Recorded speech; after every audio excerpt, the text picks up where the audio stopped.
ആഘോഷങ്ങൾ ഏതുമാകട്ടെ BM super വാലിയോടൊപ്പം. മാത്രമല്ല, സ്കൂൾ തുറക്കുന്ന സീസണായാലും മറ്റ് ഏത് വീട്ടാവശ്യങ്ങൾക്കും BM സൂപ്പർ വാല്യൂവിൽ നിന്നും ഈ സ്കീമിലൂടെ പർച്ചേസ് ചെയ്യാം. BM സൂപ്പർ വാല്യൂ അവതരിപ്പിക്കുന്നു സ്പെഷ്യൽ ആഘോഷ പദ്ധതി.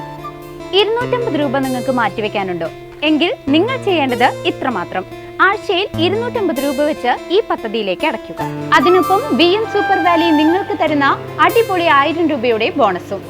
അതായത് നിങ്ങൾ അടച്ചത് 12,000 രൂപ, ബോണസ് അടക്കം കിട്ടുന്നത് 13,000 രൂപ. ഈ 13,000 രൂപയ്ക്ക് നിങ്ങൾക്ക് ഇഷ്ടമുള്ള സാധനങ്ങൾ അങ്ങ് സ്വന്തമാക്കാം. TV, ഫ്രിഡ്ജ്, വാഷിംഗ് മെഷീൻ എന്നീ ഹോം അപ്ലയൻസുകളാണോ ആവശ്യം? അതിനും പോം വഴിയുണ്ട്. അതിനായി പ്രത്യേക പ്ലാനുകളുണ്ട്. ഓണത്തിന് പുതിയ ഫാഷൻ ട്രെൻഡി വസ്ത്രങ്ങൾ വാങ്ങാനുള്ള പ്രത്യേക പ്ലാനുകളും BM സൂപ്പർ വാല്യൂ നിങ്ങൾക്ക് മുന്നിലെത്തിക്കുന്നു. ആകർഷകമായ ഈ പ്ലാനുകളെ കുറിച്ച് അറിയുവാനും ഈ പദ്ധതിയിൽ അംഗമാകാനും ഇപ്പോൾ തന്നെ സൂപ്പർ വാല്യൂവുമായി ബന്ധപ്പെടുക. ED വേട്ടയാടലിനെതിരെ ചേലക്കരയിൽ CPIM പ്രവർത്തകരുടെ നേതൃത്വത്തിൽ ശക്തമായ പ്രതിഷേധ പ്രകടനവും പൊതുയോഗവും സംഘടിപ്പിച്ചു. നിരവധി പ്രവർത്തകർ പങ്കെടുത്തു. എൻഫോഴ്സ്മെന്റ് ഡയറക്ടറേറ്റ് മുൻ മുഖ്യമന്ത്രിയും നിലവിലെ പ്രതിപക്ഷ നേതാവുമായ പിണറായി വിജയനെ വേട്ടയാടുന്നുവെന്ന് ആരോപിച്ച് CPIM ചേലക്കര ഏരിയ കമ്മിറ്റിയുടെ നേതൃത്വത്തിൽ ശക്തമായ പ്രതിഷേധ പ്രകടനവും പൊതുയോഗവും സംഘടിപ്പിച്ചു. ഏരിയ കമ്മിറ്റി ഓഫീസിൽ നിന്നും ആരംഭിച്ച പ്രതിഷേധ പ്രകടനം ചേലക്കര ബസ് സ്റ്റാൻഡിലാണ് സമാപിച്ചത്.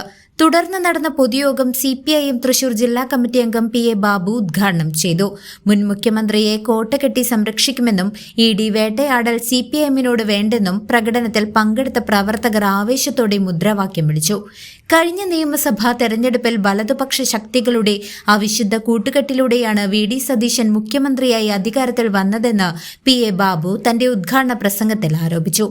മുഖ്യമന്ത്രി പ്രധാനമന്ത്രിയെ സന്ദർശിച്ചതിന് തൊട്ടു പിന്നാലെയാണ് മുൻ മുഖ്യമന്ത്രി പിണറായി വിജയന്റെ വീട്ടിൽ ED റെയ്ഡ് നടന്നതെന്നും അദ്ദേഹം പറഞ്ഞു.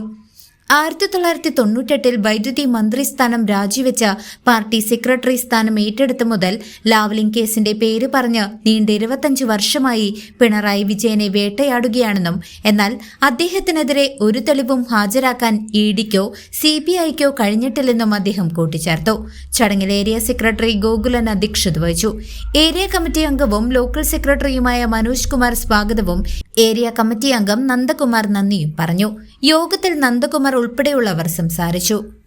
News desk CCV.